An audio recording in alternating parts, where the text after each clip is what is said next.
Čau Ilze, čau Signe, čau Nauri. Lepni lūgti podkāstā. Pirmo reizi īstenībā man šķiet filmēju podkāstu latviski, visu laiku ir bijuši angliski. Tēma mums šoreiz ir sirdsceļš, darbā un superspējas. Uzreiz sākšu ar smago jautājumu, kāpēc jūs šeit esat? Kas pamudināja piedalīties šajā piedzīvojumā? Ilze, varam sākt ar tevi? Jā, nu, droši vien jau jāsaka, ka tas esi tu. Tu esi tas, kurš iet to ceļu, lai cilvēks uzvedinātu uz ceļa. Un tad, kad man bija viens no nobruciena posmiem, tad tu biji tas, kas uzlika mani atpakaļ. Un droši vien tāpēc es esmu šeit. Paldies, labi. Es varbūt tas ir tāds triggers, nu, ka es ielūdzu, bet kas bija tas iekšējais, kāpēc tu sagribēji šeit būt? Nu, droši vien tas, ka es daru to, kas man patīk, kas man sanāk. Protams, nevienmēr sanāk, bet iekšējais kompass saka, ka es esmu uz īstā ceļa. Ok, super, paldies tev. Nav arī kā ar tevi, kāpēc tu esi šeit? Līdzīgi kā Ilzai, bet pa lielam tāpēc, ka, ja ir iespēja dalīties ar nodot sajūtu, kāda tā ir, kad tu dari to, kas tev patīkās, un to izdarīt plašākai auditorijai, tad nu, tas laikam bija tas, kas man tā kā pamudināja, jo nevienmēr ir iespēja izteikties. Paldies, Signe, kā ar tevi? Mm, man liekas, ka es esmu savs sirdsceļa, bet dažreiz, ne dažreiz, bet diezgan bieži ir tādi arī iekšēji jautājumi. Un visā šajā laikā, nu, šos pēdējos gandrīz 5 gados, kopš es esmu uz savas sirdsceļa, es tā kā regulāri esmu iečakojusies, vai es esmu vai neesmu, un esmu šo tēmu arī pētījusi, un arī kopā ar tevi. Un droši vien arī gribās padalīties ar citiem, kāda ir tā pieredze, jo man liekas, arī par šo ir ļoti daudz ilūziju. Un droši vien mēs par to parunāsim arī vēlāk. Paldies! Paldies! Un es savukārt jūs uzaicināju, tāpēc, ka es zinu, ka katrs no jums šajā tēmā ir ar sevi strādājis. Tad ir gan pieredze, gan izpratne, gan ir ar ko padalīties, gan arī laiks jau zināms ir pagājis, kopš arī mēs kopā esam kaut ko darījuši šajā tā, līdz ar to arī perspektīva jau būs. Tā, labi, esam noskaidrojuši, kāpēc mēs šeit esam, bet tagad es gribu, lai tu klausītāji vari noskaidrot, kāpēc tev ir varbūt vērts paklausīties vai noskatīties. Tas pats, ko es arī mums pašiem uzrakstīju, kāpēc mums šī epizode ir priekš klausītāja, tas ir tad, ja kādam ir situācija dzīvē, ka darbā neiet uz priekšu, nu ir iestrēgums, ir praktisku rezultātu ziņā, vai arī ir sajūta, ka nepatīk tas, ko daru, un nevaru īsti atrast ceļu, kā nonākt pie tā, lai patīk. Tā tad vai nu nav rezultātu, neizdodas, un vai nav gandarījums darbā. Tad ar šo epizodi mērķis ir iedot klausītājiem idejas, atziņas, kaut kādus jautājumus, pārdomām, kā nonākt vietā, kur daru to, kas patīk, tas padodas, un piedevām izmantoju lielāko daļu no savām stiprajām pusēm savā darbā. Ja kaut kas no visa šī izdodas mums sarunas laikā, tad super. Nu jā, kā es arī iepriekš mūsu sagatavošanās materiālā rakstīju, ka, manuprāt, arī neuzstādīt expectācijas, ka mēs varam kaut kādu Disneylandu uzzīmēt, ka būs kaut kur tā pasaule, kur viss notiek pats no sevis, nekādas piepūles, visu laiku patīk, visu laiku izdodas. Kad Disneylanda ir tikai Disneylandā un filmās varbūt, bet reālā dzīve tāpat ir sarežģījumi. Arī tad, ja dari to, kas ir tāds tuvāks sirdī darbs. Tā, labi, iepazīstamies. Tad jautājums ir, ja tu satiktu draugus, draugu pulkā, te uzdod jautājumu, ar ko tu nodarbojies, tā kontekstam, lai saprastu cilvēki, ar ko runā, tad kas tas ir? Un pēc iespējas nelietojot specializēto nozares valodu, jo cilvēks, kas klausās, varbūt nezina, nepārzina to nozares valodu. Ilze, varbūt tu varētu sākt. Labi, tā. Vadu savu kompāniju, kas palīdz cilvēkiem ar sociālajiem tīkliem. Viens ir vai nu mēs veidojam saturu viņu vietā un atklājam tos stāstus un palīdzam prezentēt online vidē, vai otrs ir es vadu konsultācijas, apmācības. Un pārsvarā tas ir, jā, par LinkedInu. Tā Labi. mana platforma. Paldies. LinkedIn ir tāda platforma, kur vadītāji profesionāļi viens otru satiek pārsvarā. Ok, Signe, Ar ko tu nodarbojies? Jā, es vadu Latvijā lielāko online platformu pašizaugsmes jomā. Un tur pulcējam aptuveni jau 200 profesionāļus, ļoti plaša spektra cilvēkus, sākot no psihologiem, astrologiem, dažādiem enerģētiskās dzīvniecības cilvēkiem. Un to daru es tāpēc, ka tāda apzinātība un holistiskā labklājība ļoti arī kardināli mainīja manu dzīvi un to, kā es skatos uz sevi, uz dzīvi, uz citiem cilvēkiem. Un es gribu aiznest to arī citiem cilvēkiem. Ha? Tavā platformā saucas, Retrīt cilvēki. un Ilze tavs uzņēmums, ja kādam interesēs, saucas. Not scheduled. Paldies, nav ieplānots. Jā. Nauri, pastāsti par sevi, ar ko tu nodarbojies. Uh, Es pa lielam pēdējos 5 gadus vadu digitālā mārketinga uzņēmumu.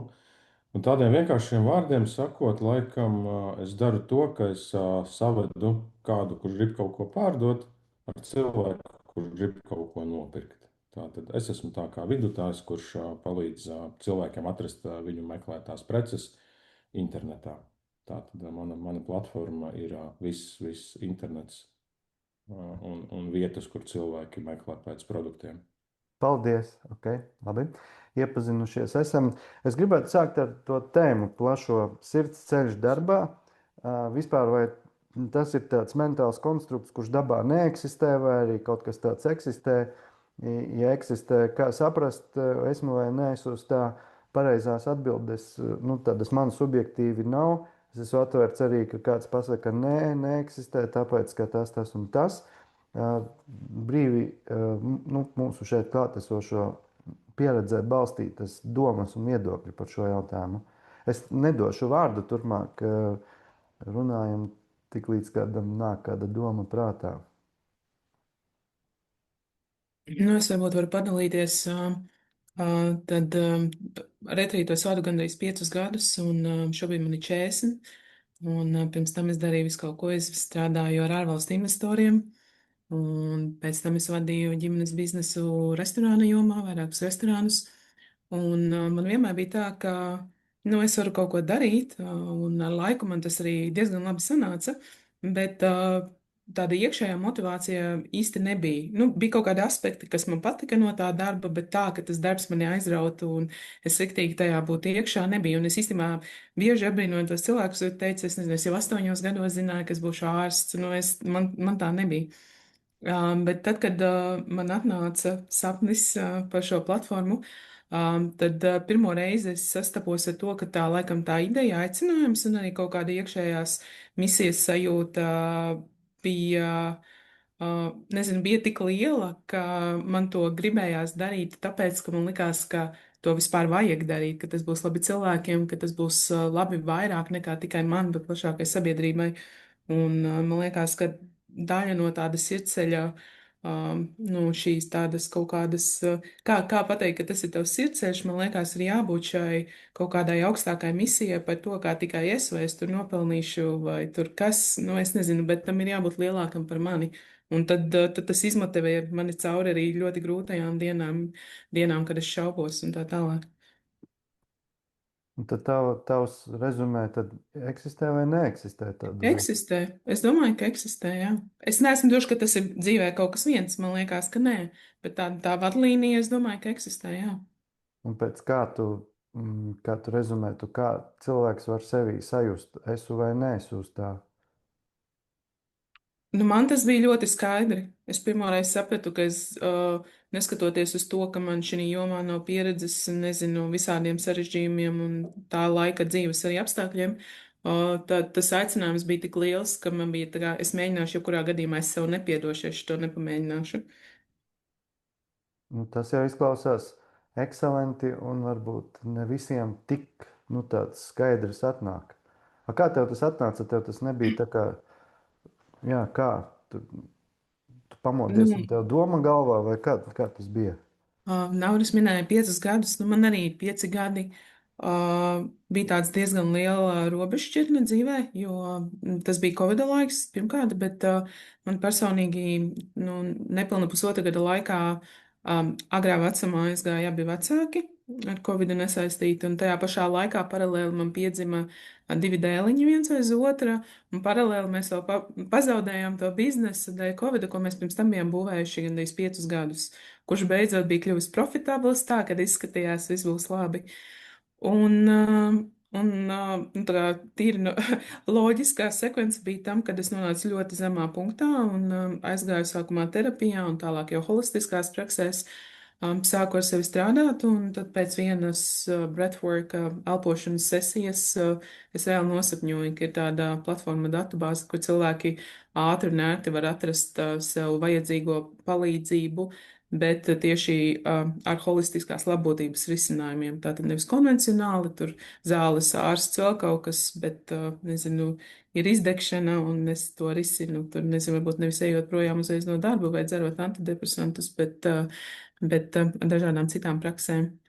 Un tad man tā salikās, man reāli kosmos salika. Nākamajā dienā piezvanīja draudzene, kurai jau bija Latvijā liela platforma, un viņa ļāva izmantot viņas Wireframe, un 6 nedēļās mēs palaidām pirmo lapas versiju, kas tagad gan ir pārtaisīta, bet nu, tā diezgan maģiski viss salikās, kas man iedod to sajūtu, ok, es esmu uz īstā ceļa tajā mirklī. Es te klausoties, mēģinu noķert to sajūtu, ko tajā visā kāds var apzināti atkārtot. Izklausās, ka apzinātais tas solis bija aiziet uz elpošanas sesiju. Vispār sākt ar sevi strādāt, jo elpošanas sesija bija viens no punktiem, man liekas, jo tu esi labākā kontaktā ar sevi, jo vieglāk ir arī nonākt uz sirdsceļa darbā un arī kaut kādā skaidrībā par daudzām citām dzīves jomām, Jā. sevi attiecībām.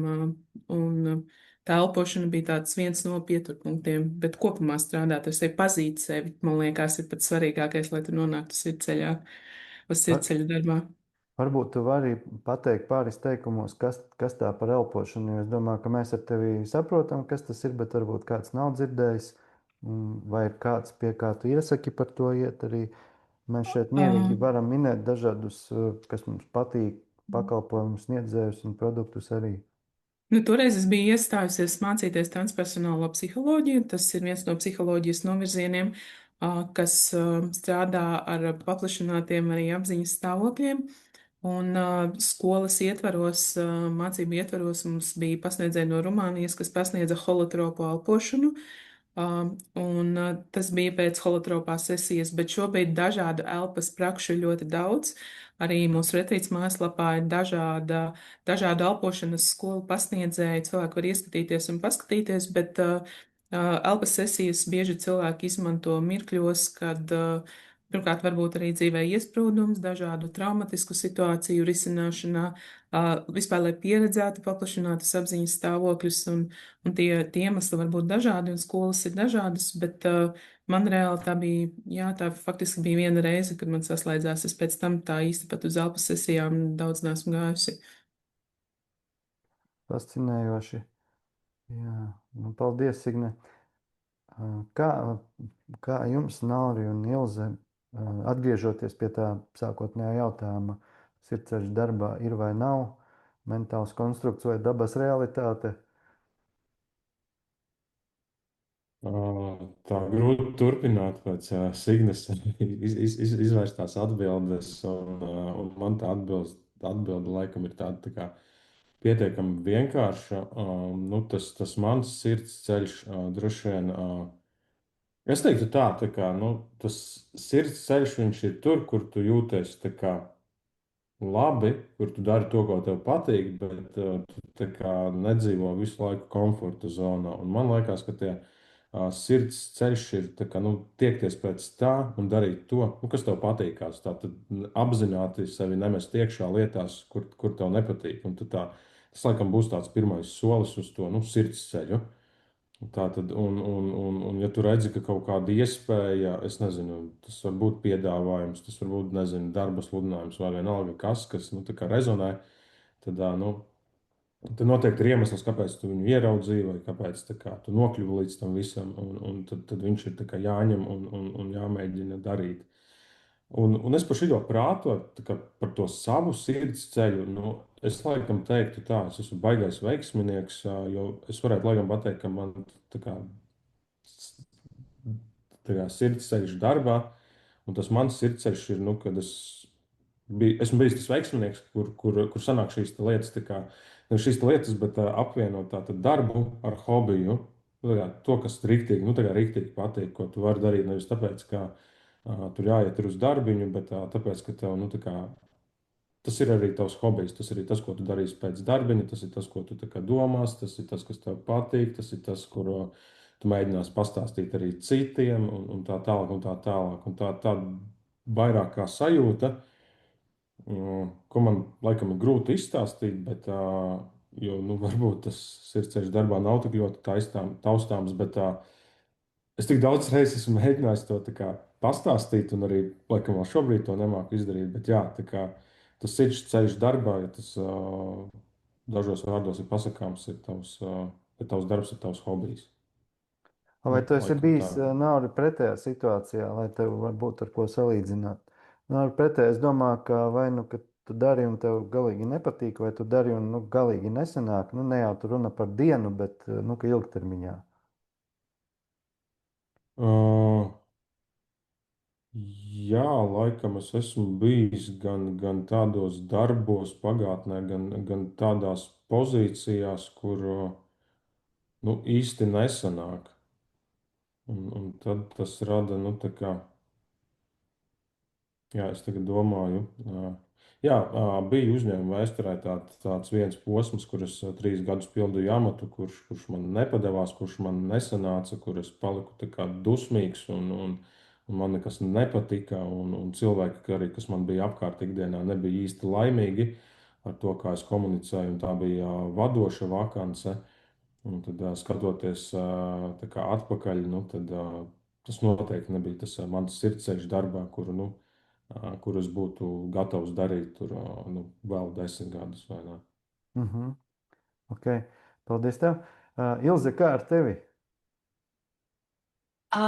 Es domāju, ka ir sirdsceļš, un tā mana metode bija laikam tāda, ka es visu laiku kaut kur gāju un mēģināju tā kā piemērīt tās kurpes vai tās cepures, vai derēs vai nederēs. Jo vispār es aizliecu no korporāciju sektora un jaunākā grāmatveža vadīt kanciju kvartālu tirgu, kas ir man šeit tā ļoti pretējas pasaules, kurās varētu būt no silta ofisa uz to, ka tev ir jāspēj cilvēkiem pateikt, nē, tu būsi te, un tādi ir noteikumi. Um, un es vienkārši gāju uz ļoti daudzām intervijām. Es mēģināju sajust, es zināju, ka es esmu nepareizajā vietā nokļuvusi, tā korporācija nebija mana vide. Uh, jā, intensīvi pieteicos dažādām vakancēm, gāju un runāju. Un tad mēģināju sajust, ir vai nav. Es gribu būt programmētāja. Tad es pēc tās sarunas ar uzņēmumu vadītāju sapratu, nē, programmētāja es īsti nebūšu. Vai es gribētu iet auditā? O, nē, tur es arī saprotu, ka tas nav manējais. Un tad es nonācu pie tā, ka ir tās radošās lietas tomēr mani interesē, un ja man vēl maksā par to naudu, man likās vienkārši fantastiski. Kāpēc, kāpēc nebūt radošai, ja par to var saņemt arī algu? Un tad ir tas posms, kur tu redzi, ka visiem citiem ir biznesi, iet grūti, bet viņiem ir. Un tu darbā velti tik daudz laika, ka tu sāc domāt, bet kāpēc es šo laiku nevarētu veltīt savā biznesā? Un tas manī tik ilgi brieda, ka tad bija tas lūzuma punkts, kad es vairs nevarēju būt, es nevarēju pieņemt to, ka es esmu algots darbinieks, es gribu savējo. Un man bija dažādas idejas, ko es arī biju notestējusi. Neviena līdz galam nebija aizgājusi. Un tad bija tas, ka, ok, kas ir tas, ko es zinu vislabāk? Un tas ir mārketings. Un tad arī atkal piedāvājot cilvēkiem ļoti daudz dažādas lietas.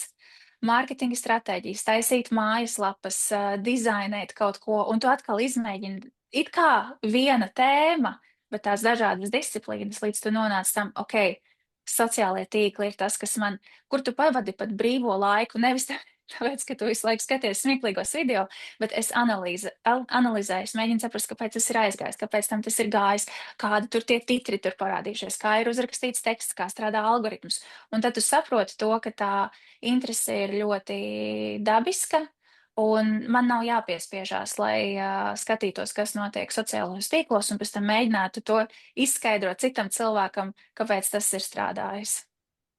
Tātad, vai es pareizi saprotu, ka tu saki, ka sirdsceļš ir, un tu uz viņa nonāci tādā visu kaut ko mēģinot, sākumā dažādi darbi, tad secinājums savu, un tad savā atkal visu kaut kas, kur sajust, kas tev visvairāk uzrunā un sauc, jā? Jā, un es pat teiktu arī tagad, jo pat tad, ka es zinu, mēs piedāvājam divas platformas, tur LinkedIn, un arī man ir klienti uz Instagram. Ir tās dažādas pozīcijas. Viens ir filmēt, viens ir montēt, viens ir rakstīt tekstus, viens ir vienkārši konsultēt. Un atkal es skatos, kas ir tas, kas man sanāk vislabāk. Vai arī piesaistīt klientus, iet uz konferencēm, rakstīt rēķinus, taisīt pašai savu saturu. Un atkal es skatos, kas ir tas, kas man vislabāk sanāk, un kur ir citi cilvēki, kuri ir labāki par mani šajās tēmās. Es esmu pieņēmusi to, ka es neesmu pats labākais rakstītājs. Es esmu pieņēmusi to, ka ir labāki cilvēki, kas editēs, un es vienkārši to nedaru vairāk. Un atkal ir tas kaut kāds tas transition moment, pārmaiņu laiks, kur atkal ir jāpielāgojas. Un tas ir ļoti interesanti, ka tu, veidojot savu biznesu, vari pielāgot to darbu sev un savām prasmēm. Labi, tad Ilze sanāk, ka tava pieeja ir bijusi eksperimentālā ar izslēgšanu, un Signes pieeja bija saņemt kaut kādu, un angliski to sauc divine inspiration, tāda no augšas message atnāk ziņa caur sapni. Nauri, kā tu izgāji no tā, ka tu biji amatā, kurš tev nepatika, un tad, kā tu beigās nokļuvi tur, kur tev patīk, kas bija tas ceļš? Es tagad tā prātoju par sevi, ka, kas ir tas sirds ceļš. Un tad es domāju, ka ja tas sirds ceļš patiesībā ir tāds mesties nezināmajā un darīt, vai tas ir sirds ceļš, vai tas ir veids, kā nonākt līdz tam sirds ceļam. Bet tā kā es nonācu tur, no tā visa, teiksim, tur, kur man nepatika būt, tas bija. Mani kofounderi visticamāk pamanīja kaut kādas manas stiprās spējas citā pozīcijā uzņēmumā, un tad attiecīgi man pārcēla uz šo pozīciju kā kofounderi, jo mēs attiecīgi kā kofounderi savā laikā darījām visu, ko mēs vislabāk mākam. Un tad izrādījās, ka man ir tā kā stiprā puse pavisam cita, nevis tajā, kurā es biju iekšā, kaut gan arī ļoti patika to darīt. Un tad šī stiprā puse vēl aizvien dzīvo manī, ko gan es biju pazaudējis nedaudz uz dažiem gadiem, un tagad es mēģinu viņu atpakaļ atgūt. Un tā stiprā puse pa lielam bija arī darbs ar cilvēkiem. Tātad satikt cilvēkus, runāt ar cilvēkiem, nevis būt tikai datoram, ekrānam otrā pusē.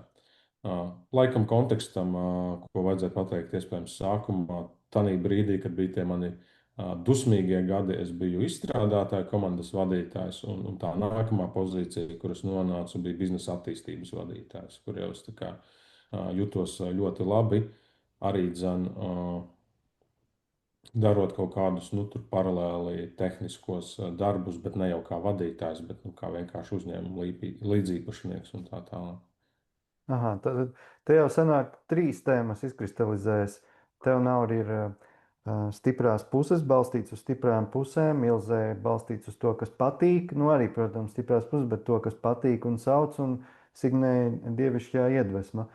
Un tad vēl piedāvājām Nauri tevi pārcēla, tu saki. Piedāvāja pārcelties, ja? Negluži piedāvāja pārcelties, bet tas bija kontekstā ar izmaiņām uzņēmumā un hei, kurš vislabāk šo lomu var uzņemties. Izskatās, ka Nauris, viņš tāds runīgs, māk strādāt ar cilvēkiem, saprot biznesu un jāmēģina. Tad tie rezultāti arī atnāca diezgan ātri, un tad jau bija skaidrs, ka tas ir pareizs lēmums. Un atskatoties arī uz pagātni, pirms vispār sākā darboties savā uzņēmumā, tās manas stiprās puses jau arī bija šis darbs ar cilvēkiem. Labi. Mēs visi kopā pavasarī satikāmies tajā sirdsceļš darbā meistarklasē. Galīgi nav mērķis šeit viņu reklamēt. Es gribu, kāpēc viņu pieminu, es gribu pajautāt, kāpēc katrs no jums tur nonāca. Nu, neskaitot to, ka es uzaicināju, bet kas bija tas iekšējais, kāpēc vai priekš kā? Man tas laikam bija tāds tā kā check-ups, vai vēl droši vien bija kaut kāds iestrēgums. Es jau godīgi vairs neatceros, bet pēc sajūtām liekas, ka tas bija kaut kāds priekš sevis vēlreiz check-ups, lai saprastu, nu, vai tā kā es daru to, ko man patīk darīt. Un tas svarīgi saprast, ka arī, ja tu laikam dari to savu sirds darbu, nu, tur vienmēr ir tās grūtības, ko mēs zinām, kas iezogās, vienmēr kaut kādi izaicinājumi. Un tad, protams, kā jau jebkuros cilvēkos, nu, iezogās kaut kādas šaubas, tad, nu, man acīm redzot, tas bija tāds, kā vēlreiz pārbaudīt, ka, hei, Nauri, tu tā kā, nu, dari patiesībā to, kas tev patīk. Nu, ko tu kārtējo reizi šaubies, tā kā saņemies? Es atceros, ka tu tajā workshopā vienu brīdi biji šausmīgi aizkaitināts. Vai tu tagad redzi perspektīvā, pa ko tas īsti bija? Es neatceros, ja godīgi. Ja? Vai tu atceries, par ko es biju aizkaitināts? Es jau nezinu, par ko tu biji, bet es atceros, Nē, bet kas bija, jā. Ka tu biji riktīgi aizkaitināts. To es atceros. Jāpadomā. Labi, ja tev ienāks prātā un ja tu jutīsies komfortabli padalīties. Ja es atcerēšos. Labi. Bet, ja acīm redzot, ja tas ir kaut kas tāds, ko es aizmirstu, tad tas bija laikam kaut kāds mazais izaicinājums, kas bija aizkaitinājis. Jā, labi, ok. Kā citiem, kas bija tas iemesls vai cēlonis? Es droši vien biju pirmkārt, ja es saku, ka es strādāju pirms 5 gadiem ar sevi, tad es visus šos 5 gadus ļoti daudz esmu strādājusi ar sevi caur dažādām terapijām un grupām un izaicinājumiem. Nu, ir cilvēki, kas, tā kā, zināmā mērā arī tripo pa dažādām praksēm vai iet uz to kā uz pieredzēm, bet es pārsvarā ar sevi strādājumu iekļūst, kad es saprotu, ka kaut kur kaut kas nav vairs tā, kā es jūtos komfortā, vai varbūt tas ir tā, kā tas ir vienmēr bijis, bet jaunā es vairs neesmu komfortā ar to. Un tad tādā mirklī es biju ar tevi arī šajā CEO brokastīs, kur mēs 9 mēnešus jau noslēdzām, bet 9 mēnešus kopā tikāmies runājām. Un viena no tām lietām, galvenajiem iemesliem, iespējams, kāpēc es aizgāju, bija tas, ka es nu jau 4 gadus vadīju retrītu, un man bija sajūta, ka es vēl tāpat no angliski tā kā own it, ka es ne, ka tā uh, ka es nespēju paņemt šo uzņēmumu, šo procesu kā savu. Pirmkārt, tāpēc, ka iet IT platformu vadībā, IT joma kā tāda man bija pilnīgi jauna, tātad tur es neko nesapratu. Holistiskā labotībā kā tāda. Amerikā un citur pasaulē viņas jau ir milzīgi biznesi, milzīgas nozares, ļoti attīstītas, un daudz kur tas ir tā kā jau pilnīgi normāli. Latvijā vēl ar to ir cilvēku daļa, kam tas ir ļoti normāli, bet nu, konvencionāli vēl joprojām uz to skatās dīvaini. Un tad tur arī es jūtu kaut kādu tādu, nezinu, bailes un nepārliecinātību, kā par to runāt, un vispār vai es varu par to runāt, jo man bija ļoti bail. Es nezinu, ka tur metīs ar tomātiem un tā, jo mēs reāli arī iestartējām. Mūsu platforma iestartēja vienā laikā, burtiski tur mēneša laikā kopā ar slaveno Karmas seriālu. Un tas, man liekas, man uzlika uz 4 gadiem tādas bailes par to, kas būs, ja es to darīšu, un ja es to darīšu skaļāk un redzamāk. Un tad tas mēģis bija, jā, tā kā spēt pateikt, ka tas ir mans uzņēmums, es to vadu. Kā arī Ilze teica, ka varbūt es neesmu pati labākā tajā, bet es visu laiku mācos, un tā fāze, tā vieta, kur es esmu, viņa ir mana. I own it. Nu, tā kā angliski, man liekas, to ir vieglāk pateikt un ir sapratamāk. Un jāsaka, to mums laikam bija 4 sesijas, vai ne, ar tevi, un es biju arī vienā grupā ar Nauri, tad to 4 sesiju laikā man izdevās dabūt to sajūtu, un šī gada otra puse man ir pagājusi daudz pārliecinātāk. Es daudz labāk saprotu, ko es daru, es esmu daudz pārliecinātāka par to, ko es daru. Es saprotu, kur vēl ir manas izaugsmes zonas, bet nav vairs tā sajūta, ka es esmu tāds underdog all the time, ka Nu, tāds maziņais tur nevar izbāzt galvu. Es varu ļoti pārliecināti un droši pateikt par to, kas es esmu un ko es daru un kāpēc tas ir vajadzīgs. Līdz tam tā nebija. Ok, sapratu. Ilze, kā ar tevi? Man bija tas posms, kurā es visticamāk biju ar visām savām ambīcijām uzlikusi pārāk daudz darbu uz saviem pleciem, un tad tas bija mani novedis līdz tam posmam, ka tu tā kā, kāpēc es to visu daru, kāpēc es strādāju tik daudz, kāpēc man šo visu vajadzēja, un tad es tieši paskatījos kladītē to jautājumu, kas man bija visvairāk palīdzējis, kur tev bija tas uzdevums katru dienu atbildēt uz šo jautājumu. Kāpēc es daru to, ko es daru? Un tad es sapratu, ka cik mums laikam bija nedēļa vai divas jāatbild uz šo jautājumu. Tā atbilde visu laiku ir viena un tā pati, jo man tas patīk. Un vienkārši tas, ko es ieraudzīju šajā iesprūdumā par to, ka man patīk tas, ko es daru, bet vienkārši tas veids, kā es to darīju, nebija vairs tas, kādā vajadzētu virzīties, un to vajadzēja samainīt. Kas tas bija, ko tu pamainīji? Šobrīd man ir komanda, es neesmu viena. Tas, kas man, es negribu teikt nesanāk, bet tas, kas man nedod to prieku, tie video montēšana, copywritings, dizainēšana, tas viss man ir nodots manai komandai, un es esmu, kā viņas man teica, nu tā kā aptuveni kā DJs vai kā diriģents, kurš tad es izdomāju to bildi, ko es gribu, un es varu arī viņām pateikt, un tad nodot to uzdevumu tālāk, un tad, kad tas uzdevums atnāk pie manis atpakaļ, man ir tāds, es šitā nevarētu.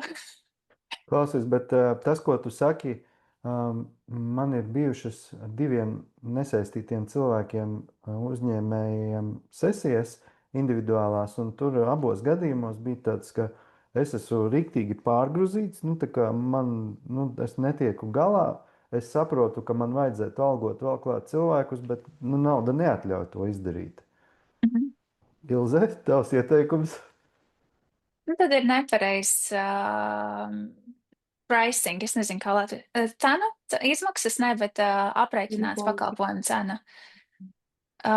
Es pie tā arī, starp citu, tas bija arī vēl viens, kāpēc es pie februārī pie tevis, jo es to arī biju izdarījusi. Un katru reizi, kad es saprotu, ka kaut kas nelīmējās ar tiem cipariem, nu, tad tur ir tie cipari jāceļ uz augšu. Labi, bet cipari jau daudzās nozarēs viņi ir tādi, kādi viņi ir. Teiksim, nezinu, tur frizēt vai zobārs, cik viņš vidēji maksā pilsētā, tik viņš maksā. Vai tāpat, es pieļauju, LinkedIn kontu apkalpošanu arī droši vien tur ir kaut kāda šķēre, bet, ja tu ieliksi ekstrēmi lielu cenu. Jā, bet tur tāpēc strādā tas, ka tu būvē zīmolu. Tu būvē zīmolu, es izmantoju arī savu seju, un cilvēki beigās tad viņi iespējams ir gatavi maksāt vairāk, tāpēc, ka viņi zina, ka viņi varēs strādāt ar mani. Un es tajā ieguldu naudu, lai es varētu celt to ciparu, un tad tie īstie klienti atradīs, un viņi gribēs maksāt to ciparu, ko es esmu pateikusi, jo vienkārši tas laiks ir ļoti dārgs. Nu, vai vispār mums viņi ir ļoti maz, un es nevaru veltīt visiem, diemžēl, savu laika resursu. Jā. Bet tā komanda, ar ko tu strādā, tu ar viņiem, viņi ir tā kā algoti vai viņi ir kā freelanceri, ar ko tu sadarbojies? Kā tas ir? Šobrīd ir freelancā. Jo es arī esmu sapratusi to, ka tas nākamais cilvēks, ko es algoju, man vajag universālo kareivi. Jā. Jā. Un šobrīd man ir spicākie naži. Un tāpēc es ar viņiem strādāju, bet tad, kad man vajadzēs duplicēt mani, tad jā, tad ir universālais kareivis. Divi jautājumi. Viens ir, kā tu viņus atrodi un atradi, un otrs jautājums, dažreiz cilvēkiem sadarbībā ar freelanceriem ir tas uzticības jautājums, ka tur, ja tur pazudīs, un es taču viņu nekontrolēju, un tam līdzīgi. Ko tu par to saki? Viens labs padoms ir tāds, ka es apmaksāju viņu rēķinus pati pirmā. Vai tā kā viņi man atsūta tajā dienā, es to rēķinu uzreiz arī apmaksāju, citiem pat ir 5 minūšu laikā, un viņiem ir tas tā, wow. un viņi līdz ar to grib ar mani strādāt. Es esmu gatava cerēs pat samaksāt vairāk, lai viņi redz, ka es viņus novērtēju. Es ieguldu tajās attiecībās, kas mums ir. Man nav tā, ka man vajag, lai viņi to izdara lētāk. Es pat piemaksāšu, lai viņi noteikti izvēlās ar mani strādāt. Tad es izrādu to, ka man rūp, un es saprotu. Un ļoti svarīgi, kā tu nodod uzdevumu. Tas laikam ir arī ļoti liels klupšanas akmens, kāpēc cilvēkiem rodās tas iespējas ar freelanceriem, ka varbūt viņi ir nestabili un viņi pazudīs. Ja tu iedod to uzdevumu tā, ka cilvēks nevar saprast, viņš viņu negribēs pildīt un negribēs atzīties, ka viņš viņu nesaprot. Un tāpēc es ļoti bieži saņemu to komplimentu par to, ka es zinu, kas man ir jādara, jo tas uzdevums, kā tu to esi uzrakstījis un to vīziju, kā es esmu iedavusi, tam cilvēkam ir viegli to izpildīt. Un viņam pašam ir prieks pēc tam par to rezultātu. Es pazaudēju tavu pirmo jautājumu. Būtībā Es tu varbūt atbildēju. iedevi, jā, tādu. Kā es viņus atrodu? Jā, tas gan. Viens ir, viņi atrod mani, kas ir, nu, tam, diemžēl, nav varbūt tādas receptes, bet, ja tu parodies sociālajos tīklos, tevis pasākumiem, tu esi atsaucīgs, tad tie cilvēki atnāks un uzrunās. Un otrs ir, es pati skatos, kurš raksta forši, kas montē forši, vai pajautāju, piemēram, kas tev taisīja video, vai kas tev rakstīja šo, un tad es uzzinu, kas ir tā persona, tad es ar viņiem sakontaktējos, varbūt aizēju iedzert kafiju, parunājos, nodibinu tās attiecības, un tad, kad es saprotu, ok, šis cilvēks man būtu ļoti svarīgs uz šo projektu, es zinu, kur viņu atrast un kā sakontaktēties. Jā. Tā kā būvēju jau tagad, pat nezinot, vai man šis cilvēks tādā brīdī noderēs. Es ticu, ka noderēs. Vienkārši ir jābūvē visu laiku tās attiecības. Un es tad pirms uzdot jautājumu gribu pretnostatīt divus pieņēmumus, kurus abus es esmu dzirdējis, un abos kainda var atrast patiesību. Viens pieņēmums ir dari to, ko tu mīli, vai apgalvojums. Otrs apgalvojums ir mīli to, ko tu dari. Viņi, lai arī skan līdzīgi, tās ir pilnīgi diametrāli dažādas domas, kas tur ir tajā ieliktas iekšā. Un kāpēc viņas tur ir ieliktas. Un tagad jautājums ir tāds, sāksim sākumā ar algota darba darītāju. Tad cilvēks strādā uzņēmumā, tad viņam ir alga vai viņai ir alga, ar uzņēmumu un algu viss ir kārtībā, bet sajūta ir slikta, to darbu strādājot. Prasti izsakoties slikta, bet enerģija zūd, negribas iet uz darbu, prokrastinācija, viss besī vai, kā Nauris teica, dusmojos. Un tas aizvien nomācošāk un nomācošāk kļūst. Lai arī it kā tādā praktiski skatoties uz Exceļa, viss ir kārtībā. Jūsu ieteikums šādam cilvēkam. Un mēs te nerunājam par to, ka dienu vai nedēļu šitā ir, bet, piemēram, jau 3 līdz 6 mēnešus, tā sajūta ir slikta.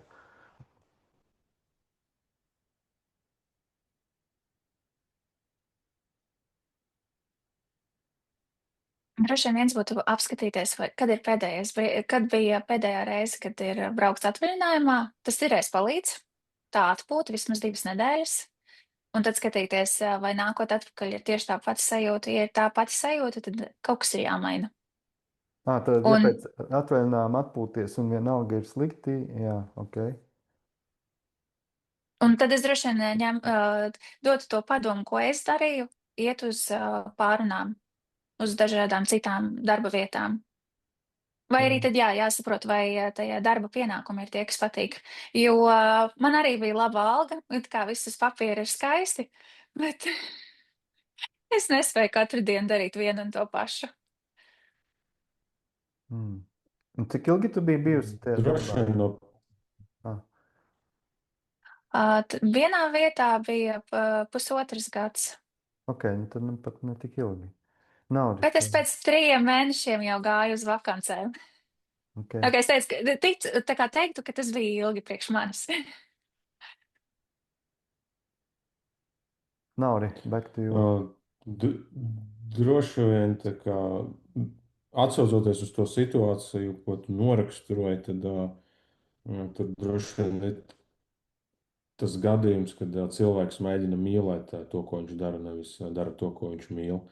Un, no tādas praktiskās puses, nu, tā kā mēs sakām to savā uzņēmumā, vienmēr tā kā nāc pie sava vadītāja un stāsti, kas tev ir uz sirds, kas tev nepatīk, un vai mēs varam tā kā atrast kopēju valodu, un lai tu atkal mīlētu to, ko tu dari.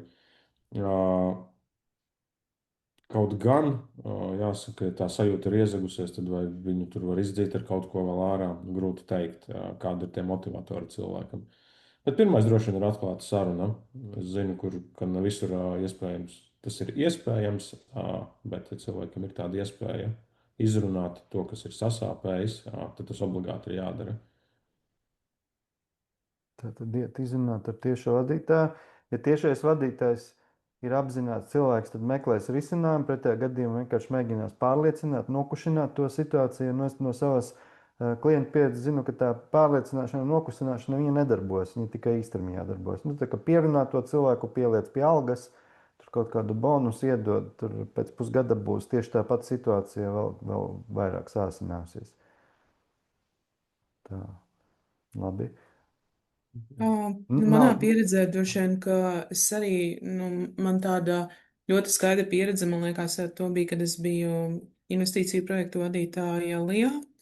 Un man ļoti patika tas, ko dara. Es strādāju ar top līmeņa vadītājiem visos lielākajos un, jāsaka, krūtākajos uzņēmumos IT jomā un globālā biznesa pakalpojumu jomā. Un tie parasti bija pārsvarā vadītāji no ārzemēm, kas brauca un man likās tāda, kā gāja mākslinieka gaisa runāt ar tiem cilvēkiem un tādā ļoti cilvēcīgā līmenī, kad tādā laikā Latvijas daudzais top menedžments vēl bija ļoti augstprātīgs un tāda ļoti, ļoti korporatīva tā vide bija. Man ļoti patika, es ļoti ticēju, jo es pārdevu Latviju, man ļoti labi sanāca, tajā laikā es biju labākā projektu vadītāja un atstāju droši vien arī tādas ilglaicīgākas, paliekošākas iniciatīvas, kā no mūsu tāda community, pēc tam radās arī globālā biznesa pakalpojumu centru asociācija Latvijā, un tagad piesaistīt daudz vairāk šādi investīciju projekti.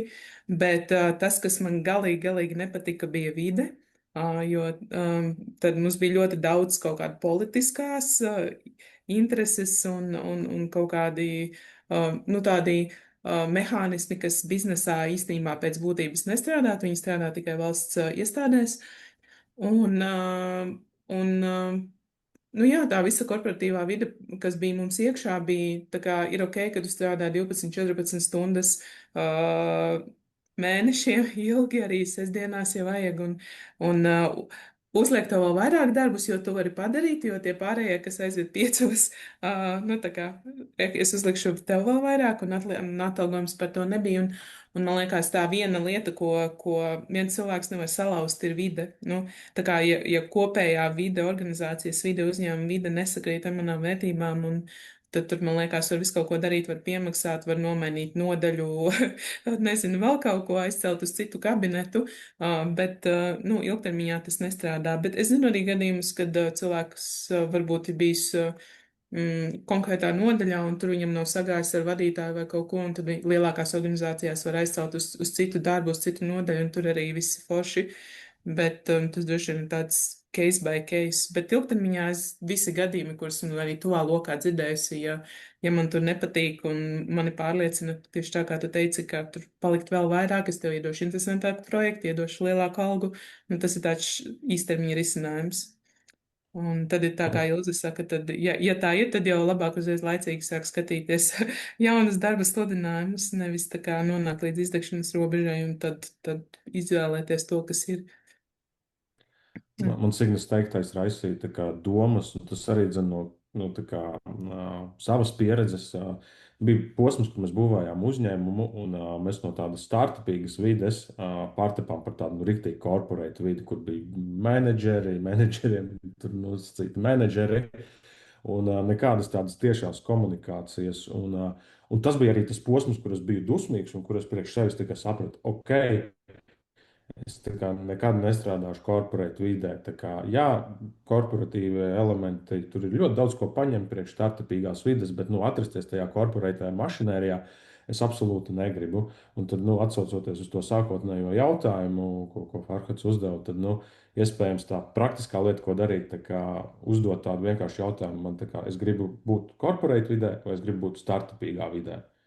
Jo korporāta vidē visticamāk netiks pie tā menedžera uz sirsnīgu sarunu, kur tev atradīs šo risinājumu, bet tādā vairāk startupīgā vidē, kur uzņēmums pietiekami labi komunicē, tā skaitā savas vērtības, tad tur varētu būt arī pozitīvs iznākums. Tā kā, jā, paldies. Sanāk, ka ir tā pamatīgi jāanalizē sevi, savas intereses, savas spējas, kas man patīk, nepatīk. Es gribēju īstenībā Bet es pieminēt, tas, ko Nārs teica par droši. to korporatīvo, jā, vai tu gribi šobrīd struktūru savā dzīvē, tādu kā kastīti, ka tu zini, kas ir tie darba pienākumi, kas tev ir jādara, un tu tā kā varbūt saproti, ok, šis cilvēks dara to, tad, ja man ir tā problēma, es eju pie tā, vai tu gribi to startupu, kur tu esi atbildīgs par visu kaut ko, un citreiz nav skaidrs, kas par ko ir atbildīgs, un jūs ejat tajā ritmā, bet, piemēram, man tā startup vide likās interesantāka, tāpēc, ka tā enerģija, un visi ir tādi nedaudz traki. Un korporatīvajā atkal būs jā, tā sistēma, tā struktūra, tas var būt miers, paredzamība, tas jā, divas dažādas pasaules. Jā. Nāra, bet es tev pārtraucu, piedod. Es apēdu domu. Ja es atcerēšos, tad es piebildīšu. Es tagad sevi turpināšu likt iekšā klausītāja kurpēs. Tātad, strādāju es algotu korporatīvo darbu, vai korporatīvā uzņēmumā, vai valsts iestādē strādāju darbu. Man viņš nepatīk. Es apzinos, ka es to vidi izmainīt nevaru. Tagad, bet ko, iet meklēt citur darbu, riskēt, man ir tur kredīts un bērni un izmaksas un viss kaut kas. Un tagad vienkārši balstoties uz to, ka man ir kaut kāda sajūta, labāk es vakarā izšaušu vīnu, brīvdienās noskriešu krosiņu, sakodīšu zobus un pirmdien iešu uz to riebīgo vietu turpināt kapāt. Tā kā,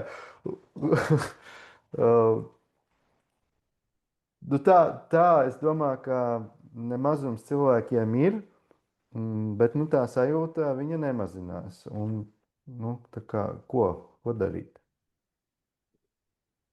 Man liekas, pats galvenais ir vispār kaut ko darīt. Tā kā, tas, kas man liekas, mums sabiedrībā kopumā ļoti daudz trūks, ir tāda ļoti godīga spēja uzņemties atbildību pašam par savu dzīvi. Tā kā, ja mēs saprotam, ka ne tā organizācija ir vainīga, ne tas vadītājs vainīgs, šī vieta ir tāda ir, un es esmu izvēlējies tur būt, tad tādā mirklī saprast arī, ka es esmu vienīgais, kas kaut ko var mainīt. Tātad es varu sākt kaut ko citu mācīties, kas mani piepildā, ko es varbūt varu pēc tam pārvērst par kaut ko es daru. Varbūt es to varu darīt paralēli šai riebīgai vidē, bet tas man iedod enerģiju, prieku un laiku es varbūt varu izvērst par pamatnodarbošanos, iet uz intervijām, nezinu, aizbraukt atvaļinājumā, vispār nomainīt vidi un saprast, ko tad es dzīvē gribu. Un arī runājot par šīm riebīgajām vidēm un startup vidēm un varbūt vispār tādām freelance nodarbošanos, man liekas ļoti svarīgi arī tā kā angliski to sauc season of life. Piemēram, es esmu mamma un, ja man ir divi mazi bērniņi, tad dažreiz tādā korporāta vidē ir, nav slikti, jo tad, kad tu aizēji dekrētā, tu zini, ka tev tur būs pēc tam stabili ienākumi, tev būs kur atgriezties korporatīvā vidē un arī valsts iestādēs, lai ir visādi trūkumi, daudzreiz ir vieglāk paņemt slimības lapas un tādas lietas nekā atkal mazā startupā, kur viss ļoti dinamiski un viens no otrā, tā kā tik līdz viens posmiņš izkrīt, tā visa komanda ļoti cieši. Un tas, man liekas, arī jāizvērtē, bet pats svarīgākais, ka tas visdrīzākais nemainīsies. Vienīgais, kas kaut ko var mainīt, tas mēs, un tad atliek tikai izvēlēties, ko tad es sāku mainīt. Es nezinu, aiziet uz tādām pašām, kaut vai uz terapiju, uz kaut kādiem šāda tipa workshopiem, kur cilvēks no malas man ļauj arī paskatīties uz to, kāda ir tā dzīve, kāda ir tā dinamika, kuru es spēlēju, un varbūt tie risinājumi, ko es pats tādā savā ikdienas kastē nespēju ieraudzīt. Jā, es uz to raugos tā, ka situācija turpinās tik ilgi, kamēr vai nu viņa mani pilnībā apēd, vai arī es kaut ko saprotu sev būtisku šajā situācijā, un es izmainos iekšēji, un tad kaut kā automaģiski tā situācija mainās. Nu, piemēram, ka ja cilvēks paliek esošā darba vietā, kur ar iebies nepatīk, tad tādi pozitīvie iznākumi ir variants. Es ieraugu, kā es pats to vietu padaru riebīgu, un tad es viņu sāku padarīt pozitīvu. Vai B variants, es ieraugu, kā mani šeit tur nepamatotas bailes, un tad es varu pārkāpt tām bailēm pāri un tomēr izdarīt to hop lecienu. Nu, gan jau vēl ir C un D un tam līdzīgi varianti, bet šitie tādi divi. Te man nāk no pieredzes tāds frāze, ka ja kādam šķiet, ka visi kolektīvā ir meļi un nevienam nevar uzticēties, tad iespējams, ka ir jāiet pie spoguļa, skatīties, meklēt to lielāko meli, kuram nevar uzticēties. Nu, es te meļi paņēmu piemēram, bet tur var jebkuru to negatīvu. Nu, tad ja visi vai tur gandrīz visi tādi ir. Bet tad ir otra cilvēku grupa, kas ir uzņēmēji, mazie vidējie startup uzņēmēji. Nerunāsim par situāciju, kur ir kaut kas iesākts un pēc pusgada nav sanācis un jāmet plinti krūmos, bet, ja ilgāk ir strādāts jau, un tad vai nu ilgtermiņā ir tas periods, ka nesanāk, vai nu viņš ir uznācis, un tad viņš labu laiku ir kā šeit. Un kas ir no jūsu pieredzes, no pašu izdzīvotā, ko jūs tādam cilvēkam ieteiktu? Kad daru, it kā man tā nodarbošanās patīk vai patika, bet kaut kas tur neiet un klibo un ķeras. Interesanti. Šeit es varētu iekomentēt, jo man šī tēma šobrīd aktuāla. Konkrēti uzņēmumu vadu pēdējos 3 gadus, un teiksim tā, pēdējos 3 gadus viss ir bijis ļoti labi, un pēdējo gadu varbūt kaut kas nesanāk līdz galam, vai ne? Un tad tas, kā es uz to skatos, ka pirmām kārtām tev ir jātic sev, ka tu dari visu pareizi, bet otrām kārtām tu nedrīkst sev pamatoti melot, ka tu esi iespējams labākais darot to darbu. Tā kā nepamatoti melot. Tā tad spēja pieņemt to, ka tu neesi iespējams labākais tajā brīdī un atkāpties no tā, ko tu dari. Bet ko tas praktiski nozīmē uzņēmuma īpašniekam, kurš ir vadītājs? Tas nozīmē sameklēt citu vadītāju. Tā kā es tā saku, jā. Varbūt nesakarīgi bišķiņ atbildēju uz šito jautājumu. Domas visādas saraisījās. Šito var izskatot laukā, jā. Bet, Nē, es labprāt paturpinātu, ka varbūt dažreiz tas ir risinājums, bet es tīri domāju, atkarīgs, protams, par kādu izmēru uzņēmumu mēs runājam. Ja mēs runājam par tādu uzņēmumu, kurš var atļauties darbiniekus vai vēl labāk vadības komandu, tad tur jau tas ļoti ir atkarīgs no tā, kas ir tā komplementārā komanda ap vadītāju apkārt un cik viņi nosedz vadītāja vājās vietas, jo katram vadītājam, jebkuram cilvēkam ir stiprās puses. To lomu ir jābūvē ap stiprajām pusēm, un es parasti esmu ļoti pret to, ka uzņēmuma līdziepašnieks, kurš ir vadītājs, atkāptos no vadītāja lomas un ielikt tur algotu vadītāju iekšā. Varbūt tas darbojas lieliem uzņēmumiem, biržā kotētiem uzņēmumiem, bet maziem vidējiem un startupiem un scale-upiem kaut kā grūti iztēloties, kā tas var labi darboties tad. Protams, ja pieņemt, ka te nav neviens mūsu zvanā tāds, bet ja pieņemt, ka vadītājs, tas dibinātājs ir pilnīgi narcistisks kretīns, tāds uz 100%, kuram cauri neiet vispār nekāds feedbacks un apkārt ir vienīgi stulbeņi, tad, protams, jā, ka šāds cilvēks to uzņēmumu ilgtermiņā novadīs līdz bedrē visdrīzāk. Kā jums, Ilze un Signe, domas par šo tēmu? Tad uzņēmēju iestrēgumi. Viens laikam jāaiziet pie tevis. Tas varētu būt viens variants, jo tātad tas man bija ček. Tad otrs ir iet uz kafiju ar citiem uzņēmējiem. Tas viens bija arī atkal pie tevis, uz vakariņām, tas arī ček, bet arī 1 pret 1. Es esmu tikusies ar citām tieši uzņēmējām, lai tā kā izrunātu to savu sāpi, viņas jau varbūt ir soli priekšā, un tad viņas var man paspiedināt to gaismiņu, kur man vajag virzīties tālāk. Un tas ļoti palīdz, jo tu pat īstenībā varbūt nesagaidi nekādu rezultātu no tās sarunas, bet vienkārši palīdz tas, ka katram ir savas problēmas. Un tas iedod tādu mieru, vienkārši pieņemt priekš sevis, ka it's ok. Tā atbilde atnāks. Šito es bieži dzirdu vakariņu noslēgumā, to uzņēmēju vadītāju atziņu vakariņu noslēgumā, ka, forši bija dzirdēt, ka citiem arī ir šādas problēmas. Kāpēc tas ir forši? Vai tu man vari paskaidrot, Ilze? Kas te ir forši?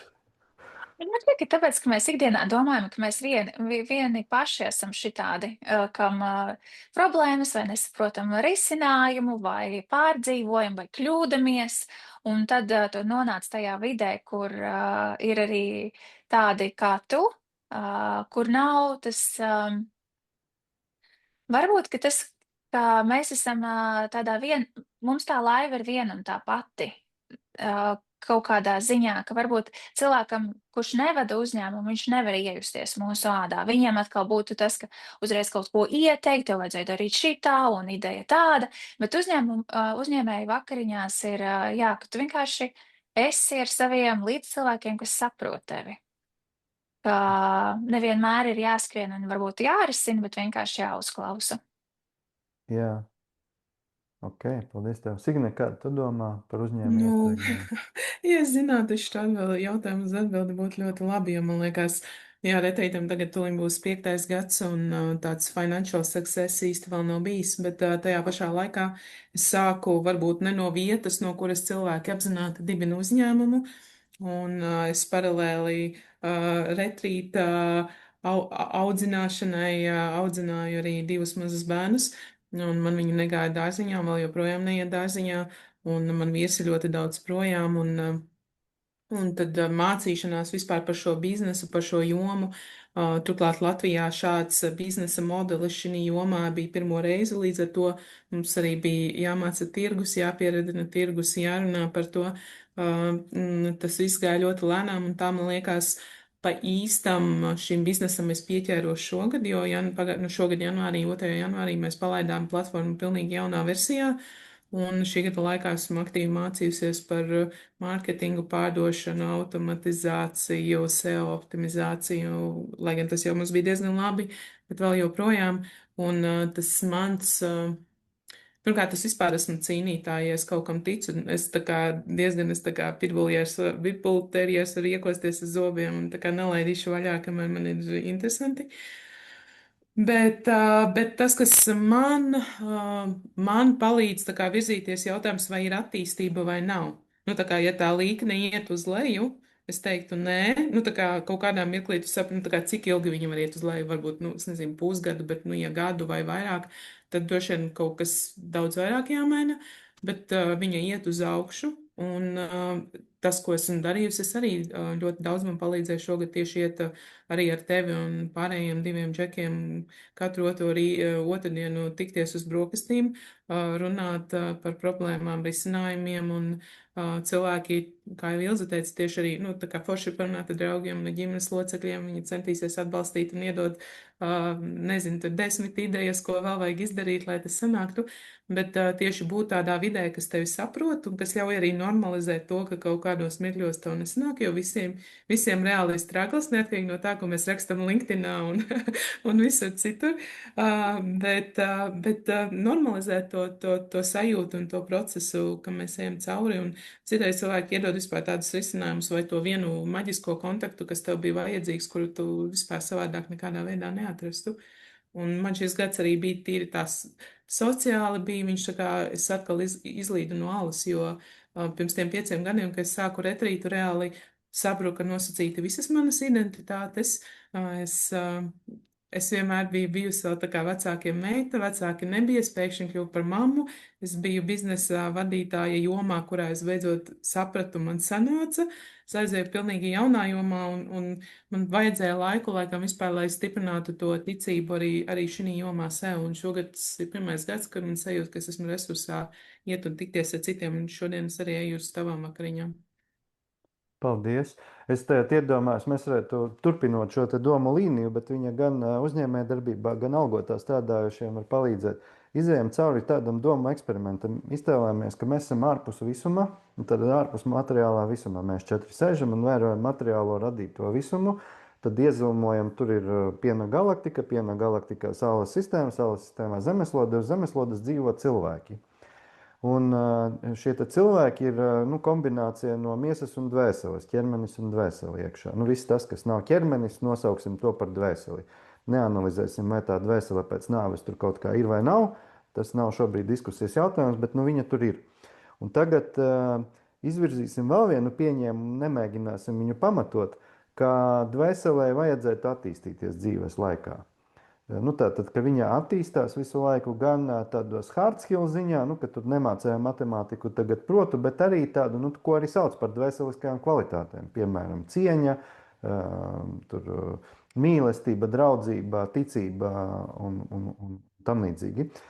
Un tagad iztēlosimies, ka mēs gribam uzradīt tādu trenažieru zāli uz tās zemeslodes, lai tā dvēsele varētu attīstīties.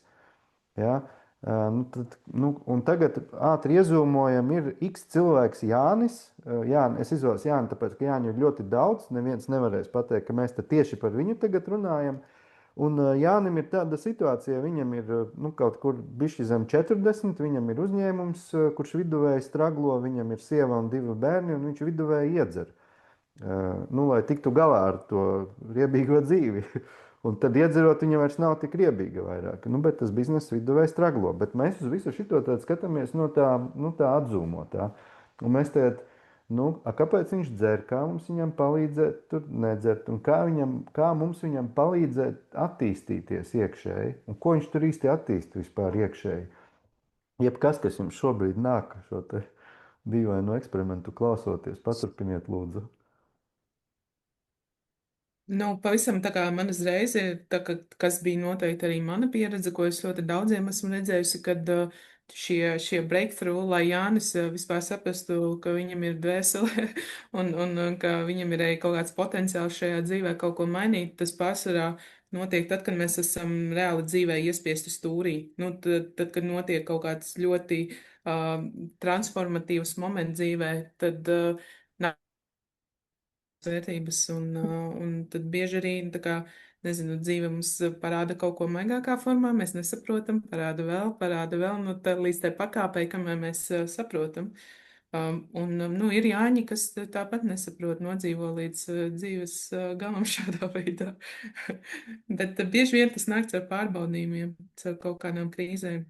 Veselībā, ļoti bieži veselībā, ģimenē, arī darbā pazaudē visu, pazaudē sievu, dažādi tie scenāriji. Un tad ir jautājums, ko tajā mirklī Jānis dara, vai dzers vairāk, vai sāks meklēt atbildes. Aha. Kāds pārējiem domas, ja varēja iekonektēties doma eksperimentā? Man patīk tas, ko Signe teica. Un it īpaši, ka mums vajag būt tajā lejupslīdē, lai mēs kaut ko sāktu mainīt, jo tad mēs tajā slīdē uz leju vēl cenšamies nepamanīt lietas, jo ir vienkāršāk nepamanīt un kaut ko nemainīt. Un tas ir tik ļoti interesanti, ka ar mums ir kaut kam jānotiek, lai kaut kas mainītos. Ka tas pat ir paradoxāli, ka mēs noteikti kaut kādā brīdī dabūsim to neveiksmi vai to kaut ko, kas mums neliek justies labi. Bet tad bija vēl viena lieta, kas varbūt ir nedaudz tā kā uz iepriekšējo jautājumu. Mums bieži pietrūkst arī pacietība, tā kā iziet cauri tām grūtībām, jo mums gribās varbūt kaut ko mainīt, jo tās atkal varbūt ir divas dažādas galības. Viens ir tas, kurš ies un mēģinās un tā kā piemērīs tās dažādās kurpes, un tad ir tāds, kurš pamēģina varbūt 3 mēnešus, un tad viņš nav gatavs investēt to laiku. Un tad, kad Signe teica par to, ka bizness it kā tikai tagad ir aizgājis, bet šobrīd varbūt ir tas tieši īstais brīdis. Ja tu nebūtu bijis super pacietīgi, tas nebūtu tagad tā. Un jā, man varbūt ir līdzīgs periods, tāpēc man gribējās vienkārši šo pateikt, piedod, Farhad. Jā, bet iztēloties, paturpinot to trenažieri, ja mēs iedomājamies, piemēram, kādam ir ielikt šūpulī nepārliecība par sevi. Kādu trenažieri mēs uztaisītu, lai uztrenētu pārliecību par sevi?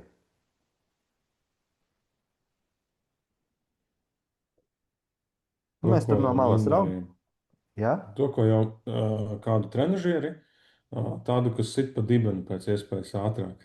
Un es ļoti piekrītu iepriekš teiktajiem, ka mainās kaut kas tikai tad, kad mēs nonākam kaut kādā bedrē, un tikai tad mēs atskatāmies un saprotam. Tad, tas mans piedāvātais trenažieris būtu kaut kāds ātrāk novest cilvēku kaut kādā tajā punktā, kā vien tas ir iespējams, lai viņš sajustos tādā bišķiņ bezdibenī. Man atkal nāk tāds, ka cilvēks, ja nav pārliecināts par sevi, netic savām spējām, tad trenažieris ir visu laiku dot situācijas, kurās nākas izkārpīties. Jo tikai tā var iemācīties to, kā es īstenībā tieku galā. Vai arī, piemēram, kādu trenažieri mēs taisītu kādam, kuram rakstura vai dvēseles defekts ir lepnība?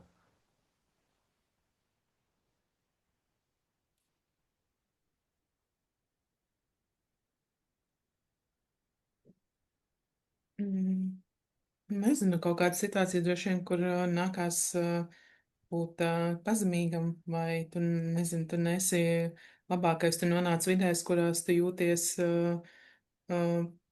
galīgi ne pirmais džeks ciemā, un tad tā kā saprast, atrast to savu centru arī tādā situācijā, jo lepnībā ir, man liekas, tad, kad mēs daudzreiz esam kad mēs esam komforta zonās, mēs esam tur, kur mēs jūtamies ļoti forši, ļoti krūti un kur vide apliecina, ka mēs, esam svarīgi un svarīgāki par citiem.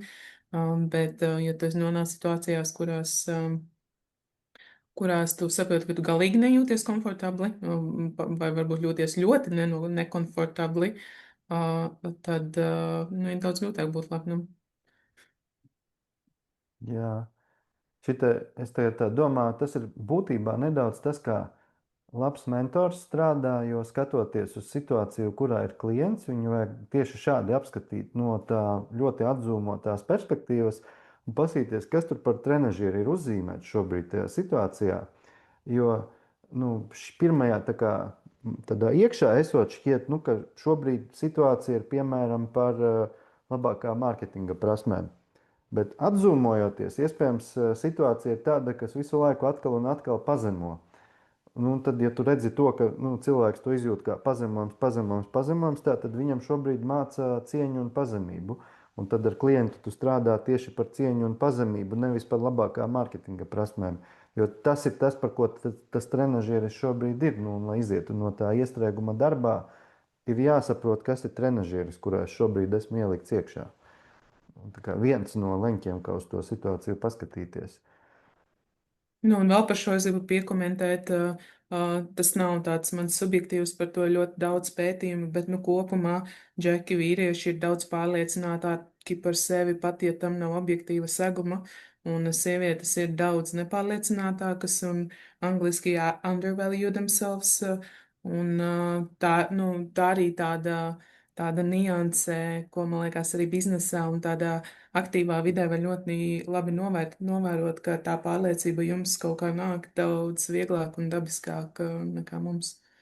Es šeit gandrīz oponētu caur tādu piemēru. Es neatceros, vai tas bija Junga grāmatā vai Gurdieva grāmatā aprakstīts gadījums, kad atnāk vācu nacistu oficieris uz vizīti kopā ar savu suni. Man liekas, ka tas bija uz terapeita vizīti. Un terapeitam pietiek pateikt dažus vārdus, un tas staltais, biedējošais tēls sabrūk un raud kā mazs puisītis. Ka proti, vīriešiem nu, daļai vismaz nu, tā kā no ārienes šķiet, ka tur jā, tieši tā ir absolūta pārliecība un viss, bet īstenībā tā ir nu, tāds tēls, teātris, ko cilvēks par sevi rāda. Es, starp citu, arī dažreiz nu, tā redzu sevi, ka es rādu par sevi kaut kādu projekciju, jo, lai tā projekcija būtu gana biedējoša, un lai neviens netiktu līdz tam, nu, kam īstenībā ir bail un kurš ir nepārliecināts. Nu, tur atkal nu, tā kā jāskatās cauri tam. Dziļākā līmenī droši vien es noteikti varētu piekrist, ka man liekas, nu, esam ļoti labā kontaktā ar savu intuīciju un savu iekšējo daļu, un mēs varbūt uz āru projicējam biežāk nepārliecinātību, bet tad, kad ir kaut kāds šis X-day, tad tā sieviete savācās un ir jārūpējās par māju, par bērniem un visu pārējo. Un tas šis tāds pašaizsardzības mehānisms džekiem noteikti. Droši vien dziļākā veidā skatoties, tas pilnīgi noteikti ir tā. Es vispār par vīriešiem esmu dzirdējis, es nevaru pateikt, vai es tam uz 100% piekrītu, bet dzirdējis, ka vīrietim ir stipras ķermenis un trausla dvēsele, un sievietē ir stipra dvēsele un trausls ķermenis. Kādas jums domas par šo? Jā. Es liecos piekrist vairāk nekā nepiekrist. Mm. Un droši vien arī tāpēc, Bet, ka mūsu sabiedrība pieņem, ka mēs drīkstam būt vājas. Līdz ar to mēs varam nonākt labākā kontaktā ar sevi, jo nu, viņa tur paraudāja, tur nezinu, hormoni vai emocionāla diena, bet tas ir ok. Bet darbā, piemēram, raudošu vīrieti un neatkarīgi no tā, kas viņam tajā dzīvē notiek, nu es nerunāju tur tāpēc, ka priekšnieks sabāra, bet nu, mums dzīvē notiek viss kaut kas. Es domāju, ka nu, tas būtu tāds sociāls šoks, bet tas, ka tur sievietē ir emociju kaut kādi izvirdumi, tas ir daudz pieņemamāk. Vīriešiem tas pārsvarā izpaužās kā agresija. Man tagad ir, kā tas bija pieaugušo satura brīdinājums, tur būs nepatīkama aina. Man fizioterapeite, nocitēšu, viņa vienreiz man teica, nu, bet viņa ar tādu ironiju teica teicienu, tas bija pirms gadiem 11 vēl. Viņa saka, nu jā, īsti vīrieši neraud, viņi ciešas, un tad viņi pakaras. Un tas man ļoti palika atmiņā no viņas teiktā. Varbūt pārlecam uz nedaudz pozitīvāku tematiku. No tā trenažiera, kurā mēs bijām, es gribu aiziet atpakaļ uz nu, tādām praktiskākām, materiālākām lietām un parunāt par tēmu vīzija un redzējums uz priekšu dzīvē. Jo it sevišķi tas ir no vadītājiem tiek sagaidīts, ka uzņēmuma vadītājiem ir uz priekšu vīzija un viņš ved komandu noteiktā virzienā, un es zinu no komandu dalībniekiem, ka viņiem nepatīk vadītāji, kuriem nav vīzijas, vai viņa mainās, vai viņa ir izplūdusi un neskaidra, vai arī viņi jūt, ka vadītājam tā vīzija ir tāda aiz ausīm pievilkta, nu, ka viņš pats viņai īsti netic. Bet tajā pašā laikā es zinu gan uz sevis, gan uz citiem cilvēkiem, ka nu, ir tie periodi dzīvē, kad nekādas vīzijas nav. Es redzu pusotru soli uz priekšu, varbūt necik vispār neredzu uz priekšu kā vadītājs, vai arī kā cilvēks savā dzīvē, savas dzīves vadītājs. Kas jūsuprāt nu, nosaka un ietekmē to, ka citreiz tā vīzija ir, citreiz viņas nav un kā nonāk pie tā, lai viņa būtu? Varbūt viņu nemaz nevajag, varbūt ir ok tā iet, nu, ka visu laiku tikai pussoli redzi uz priekšu. Tad jebkādas pārdomas par vīzijas tēmu.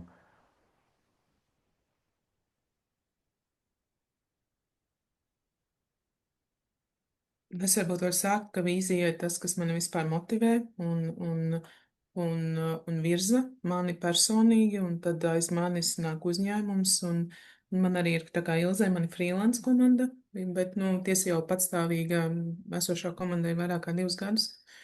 Un man kopumā ir tāda sajūta par nākotni, par to, kas būs tā netveramā sajūta, uz kurieni mēs virzamies. Un tas ir tas, kas arī mani motivē, ka man sajūta, ka tas, ko es daru, ir saskaņā ar to, uz kurieni mēs ejam kopumā kā cilvēce. Un tad ir tie mirkļi, kad viss aizblūrojās, un pārsvarā tās ir arī kaut kādas mazākas vai lielākas krīzes, kad kaut kas neiedzūd ticība sev, Nezinu, vai varbūt ir vienkārši pārgurums. Esam pārstrādājušies, jo visi, kam ir mazais bizness, viņi ir, kā Ilse teica, universālie kareivji un kaut kādā mirklī tā kā, nu, cik var. Un tad viņa nedaudz pazūd. Bet tas, ka viņa mainās, man liekas, arī ir ok, nu īpaši ilgtermiņā. Ja viņa mainās katru mēnesi, tad tur varētu būt kaut nezinu, issue alert par to, vai tas vadītājs, vai viņš ir īstais vadītājs. Bet tas, ka, teiksim, viņa pēc gada mainās vai nezinu, pat pēc pusgada mainās, man liekas, tik dinamiskā pasaulē, kā mēs dzīvojam tagad, mēs nekad neesam dzīvojuši. No tajā skaitā arī mēs visi plus mīnus IT nozarē esam arī ar AI un visu tehnoloģiju attīstību. Un tad, attiecīgi, tas, ka tā lielā vīzija mainās, nu jau šobrīd, manuprāt, pat reizi pusgadā būtu pilnīgi ok. Nu, droši vien tu nemaini pilnībā to diagonāli, kurā tu dodies, bet vai tu dodies vairāk tā vai kaut kā šādi, tas man liekas ir ok. Bet tā lielā vīzija, viņa man personīgi vairāk ir intuitīva nekā loģiska. Vai tu zini, vai tu esi atradusi tajos brīžos, kad tev paliek, kā tu teici, izplūdusi, kā tu atgriezies atpakaļ pie asuma un skaidrības? Pirmkārt, to atgādina man labākā draudzene, un es viņai arī to atgādinu. Nekad nepieņemt nopietnus lēmumus ļoti zemā punktā esot. Un tas nozīmē, ka, piemēram, biznesa var būt zemā punktā, bet, ja man par to biznesu ir jāpieņem lēmums, tad man pašai ir jābūt emocionāli stabilā un mierīgā stāvoklī. Nevis tad, kad es nekad vairs to nedarīšu, un viss pasaulē netaisnīgi, un man nekad tādā dienā nē. Šo vajag izgulēt nākamajā dienā, jo vajag iedzert to glāzi vīnu, es nezinu, kas kuram strādā, pameditēt, jogot, nezinu, iet dabā. Īstenībā arī izkļūt no tā, man liekas, man personīgi es sapratu, palīdz disciplīna, jo šogad arī daļa no tā, kā es nonācu labā kontaktā ar sevi un savu biznesu, bija vienkārši ieviest arī ikdienas rutīnas. Katru rītu jogot, katru rītu pameditēt, iziet svaigā gaisā, izstaigāties, un tiklīdz es sāku kustēties un to iekšējo stresu, spriedzi izlaižu caur ķermeni, man nāk arī tāds clarity, šī skaidrība par to, ko es virzos, un es spēju atkal uznākt atpakaļ uz tās trajektorijas, un, ja vajag, viņu var pamainīt, bet nepalikt tajā, kur tev visu laiku krata, un tu nezini, ko darīt. Es šeit tevi klausoties, man atnāca pašam viena atmiņa. Es nesen ieguvu sev vīziju par vienu, varētu nosaukt nedaudz saistītu darbības jomu, bet kaut kas, ko es nekad pats nebūtu vispār iedomājis. Un tā ķēdīte bija tāda, ka es saņēmu piedāvājumu aiziet uz vienu networking pasākumu, es uz viņu pieteicos, un tad dienu pirms tā pasākuma attapos, ka viņš ir Tallinā, nevis Rīgā. Vai 2 dienas. Tas ir tāds reāli random networking pasākums Tallinā. Prāts saka, tur viss jānokancelē, tas pieteikums ir. Bet sajūta teica, ka ir jābrauc, lai arī loģikas nekādas vispār nav tam. Un es izdomāju, sev uztaisīšu tādu testu, es aizsūtīju čomam audio message, vai pie tevis var palikt. Un sev ar domu, ja viņš pateiks, ka jā, tad es braukšu. Tad es pie viņa aizbraucu, aizbraucu uz Tallinu. Mēs aizējām ar viņu pusdienās tajā dienā. Viņš prasa, kāpēc tu te atbrauci? Kas ir mērķis tam braucienam? Es saku, ar tevi parunāt. Viņš teica, labi, runājam. Un tā mēs ar viņu 2 stundas norunājām, un tās sarunas laikā man atnāca tas viena ļoti būtiska lieta, ar ko es te tagad sāku viņu lēnām kaldināt. Un viss pārējais, kas tur notika tā brauciena laikā, tas bija, vismaz man šobrīd šķiet ļoti mazbūtiski. Tā ka tās ķēdītes, kā viņas dzīvē veidojas, ka sajūta saka jā, prāts saka priekš kam, mums jāsako sajūtai. Tā. Ilze, varbūt, vai nav jums kaut kas vēl piebilstams par vīzijas tēmu? Man ir tieši tas pats, ka man viņa ir, un tad viņai ir kaut kāds blurs. Bet es tagad arī, kad Signe runāja, es domāju, kā tas izskatās tā kā manā pasaulē. Laikam ir tā, ka es esmu šīs salas, un tad tā mana vīzija ir šeit, un viņa ir tā kā lielāka sala, un man tā kā uz turieni ir jānokļūst. Un kāpēc es teicu par to pacietību? Jo tajos brīžos, tad, kad man tās pacietības pietrūkst, un es sāku forsēt to ceļu lai nokļūtu pie tās vīzijas, es bišķiņu sačakarēju lietas.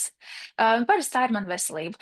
Un tāpēc bija tāds svarīgs punkts par to, ka citreiz ir varbūt arī tā ļoti lēnām, ka tā taciņa izveidosies. Jo mēs jau varam aiziet līku loču, vai mēs varam aizlidot, vai mēs varbūt varam ar zemūdeni uz turieni nokļūt. Tie veidi ir dažādi, bet man šķiet, ka vīziju vajag, jo tas tā kā tad, kad tu pats tam tici, vai es to saucu nedaudz arī par rozā brillēm, un es esmu pāris tās rozā brilles salauzus, un īstenībā tajā brīdī, kad es biju pie tevis februārī, man tās rozā brilles bija nedaudz pazudušas, un man gribējās atkal to sajūtu, un caur tiem uzdevumiem, tiem jautājumiem, man atkal viņas atgriezās, un varbūt tā mana vīzija ir tās rozā brilles, ka tas iedod to pārliecību arī tad, kad neiet. Un tu tā kā uzliec, un ir tas, wow, viss taču sanāk, viss ir. Jo tad, kad tu paskaties, kas jau ir izdarīts, tik tālu tu jau no savas salas esi nokļuvis, tāls ceļš ir noiets. Es tad novēlu Ļoti, rozā brilles. Labi, paldies. man ļoti patika piemērs par rozā brillēm, jo tā kā man nesenās sajūtas, kas piedzīvotas tādas, nu, tev mēģina tā kā iesist pa seju un tās rozā brilles tā kā nomest zemē, bet, protams, ka tas sitiens varbūt sāp, vai ne, bet viņš sāp 2 dienas, un tev tās brilles ir atpakaļ uz acīm, tā kā, lai dabūtu nākamo sitienu, un viņas nepakam nekrīt nost. Tad kontekstā ar to vīziju. Es nezinu, es priekš sevis laikam neesmu varējis tā kā nomaterializēt, kas tas tāds ir, bet tā ir kaut kāda tā iekšējā sajūta, tas drives, kas tevī, nu, tā kā draivo uz priekšu, un kur tu jūti, ka tas, ko tu dari, nu, viņš iet, nu, tā kā pareizajā virzienā. Tas, kur tu dod cilvēkiem, viņi tā kā iet pareizajā virzienā. Viņi ir kopā ar tevi, tā kā viņi tic tam. Viņi tic, ka tas uzņēmums tur izaugs tik un tik liels, ka viņš būs tur, un ka viņš varēs to un to, un tāpēc mēs būsim tādi un tādi. Un tas tāds, tā kā nezinu, kopdarbs ar visu to nu, uzņēmumu mehānismu, ko es arī jums novēlu, ko man liekas, nevar varbūt tik ļoti sajust un dabūt freelancā, kas jums tajās varbūt neticības brīžos tā kā uzsit uz pleca. Hei, bet nu, mēs taču darām pareizi. Nu, viss tā kā ir loģiski. Jā, tie man daži centi par vīzijas tēmu. Vai ir kas piebilstams vēl par vīziju kādam? Tas, ko tādā mirklī, kad Ilze teica par rozā brilēm, tas, kas man saslēdzas, tad es tā kā, man viņas tā kā apzināti parasti neuzliekās, es viņas neuzlieku, bet tajos zemos punktos pārsvarā atnāk kaut kāds no malas, kas pēkšņi, nezinu, tev ilgāku laiku neienāk tāds kaut kāds jauks feedbacks par to, ko tu dari. Nu, jo mums ir online platforma, un mēs ikdienā varbūt es personīgi arī ar klientiem tik daudz nerunāju. Un tad, nezinu, kāds uzrakstā, ka viņam tur kaut kas tieši mainījies, viņš saticis īsto cilvēku, kas viņam palīdzēs, vai klientu uzraksta ļoti foršu feedback, vai atsūta voice ziņu, vai kaut kur iekomentē kaut ko. Un parasti tajos zemajos mirkļos atnāk tā kā tam cilvēkam tā varbūt tāda viena nenozīmīgs žests, ko viņš izdara, bet tev tieši tajā zemajā mirklī viņš tā kā, nezinu, super svarīgs, tā kā miljons kontā iekrita tanī dienā, un tad ok, nē, labi, Sīme, saņemies, tu esi uz īstā ceļa. Paldies tev. Es redzu pulksteni, ka mums būs arī jāsāk nopaļoties, bet man priekš nopaļošanās ir padomā viens deserts, par ko es jūs nepabrīdināju iepriekš, ir, ka mēs uzdodiet katrs vienu jautājumu kādam citam. Mēs uztaisam tādu neparedzēto, uzmaisam mazliet. Tas jautājums jāuzdod konkrētam cilvēkam, ja Jā. viņš Tu varbūt izvēlies cilvēku, kam tu viņu uzdod. Un ja kāds cits grib pēc tam piebilst pie tās atbildes, tad arī. Es varbūt uzdošu tad Ilzē, jo man liekas, viņa mazāk pazīst, un Nauru mēs jau pastrādājām kopā vairākas sesijas. Es gribēju pajautāt, nu, kas ir tā tava lielā vīzija, vai šī iekšējā motivācija, kas tevi virza tajā virzienā, to, ko tu dari?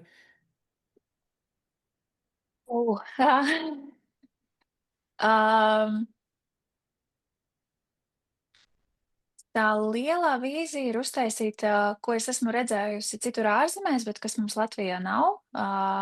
Personīgā zīmola tāda kā aģentūra, kas tie cilvēki, kuri redz, ka tam ir vērtība, ka viņi ir gatavi tam lielajam darbam, lai uztaisītu to lielo, to personu vai to zīmolu. Un jā, es tā kā pati vēl tur neesmu, un tāpēc man liekas, ka tas varbūt man tai pacietībai ir jābūt, ka man pašai jāaiziet tam cauri, lai tad es esmu kā piemērs, ka tas ir iespējams. Es to šobrīd varbūt tādā small scale, mazā mērogā to daru, bet tas būtu tādā lielā mērogā savādāk. Ir īpaši varbūt no mazas valsts tas ir tāds, gribās. Gribās izkāpt ārā no mūsu robežām. Paldies par jautājumu. Ļoti labs. Man ir jautājums Naurim. Tu teici par to, ka komanda tev pasaka, ka viss būs labi. Vai tev nav bail atvērties un viņiem pateikt, ka, ziniet, es esmu vadītājs, bet es varbūt šobrīd nejūtos labi, vai man vajag, lai jūs mani motivējat? Vai kā viņi uzzināja, ka viņiem vajadzētu tevi atbalstīt un pateikt, ka viss taču ir forši?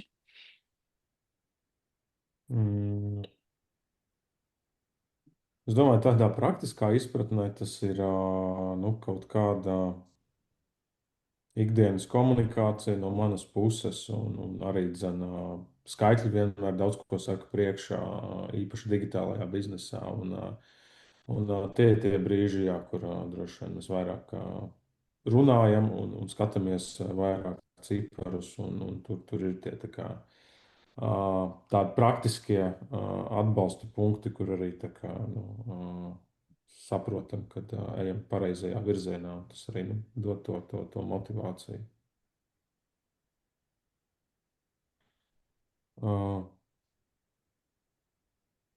Jā, man arī bija tikai jautājums. Man liekas, citiem varētu būt noderīgi, bet man katrā ziņā tas bija noderīgi un bija tā kā jums, kā uzņēmējiem, tas gan visiem jautājums. Tā kā, manuprāt, ir ļoti svarīgi saprast. Notēmē uz vienu varbūt. Sāksim ar Signijā, es tikko runāju. Kas ir tava lielākā atbalsta persona ikdienā? Kas atbalsta tevi gan personīgi, gan biznesā? Man ir dažas, bet ļoti labas draudzenes ļoti ilgu laiku, kas iznes varbūt vairāk to ikdienas turbulenci, tās sīkās lietas tur un visas tās emocijas, jo padalīties ar vīru ar emocijām es dalos, bet mums citreiz ir tāds, ka kas tur ir, par ko tur ir. Un draudzene ļoti labi saprota, bet tādos viszemākajos punktos man ir iznesis vīrs, kurš man arī vienmēr ir atgādinājis, ka tad, kad ir pavisam zems punkts, un tādi man varbūt bijuši divi visos, šajā posmā, 2 vai 3, ka tas, ko es daru, tomēr ir mans dvēseles aicinājums.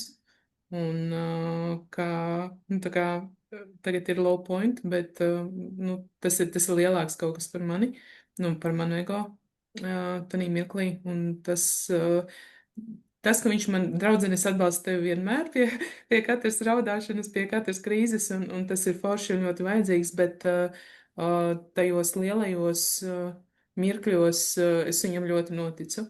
Un tā kā ļoti noticu, un tas ļoti, ļoti, ļoti palīdz. Jo viņš tā kā, redz īstenībā visvairāk. Viņš jau redz, kāda es nāku no darba, vai kāda es dodos uz darbu, un kas notiek ar naudu, un kas notiek ar visu citu. Viņš arī finansiāli ļoti daudz palīdzējis, lai viss tas notiktu. Un neskatoties uz to, ka tas success vēl tāds nav, viņš jebkurā gadījumā vienmēr man atbalstīs. Un es nevarētu būt ar vīru, kurš mani neatbalsta. Tā nesmu es. Tas ļoti, ļoti svarīgi. Šis partneris ļoti svarīgs man. Paldies. Paldies. Es gribēju to pašu jautājumu uzdot Ilzai arī. Ok. jā, mans draugs, biznesa partneris. Un vēl man ir čatiņš ar draudzeni no Igaunijas.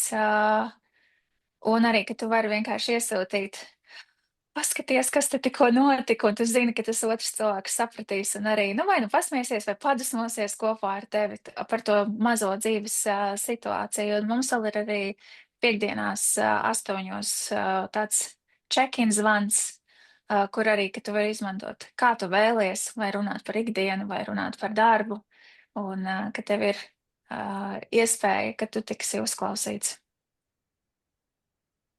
Kā jums ar ChatGPT Paldies. vai ChatGPT ir atbalsta persona šajos jautājumos? Nu, vai līdzīgi rīki?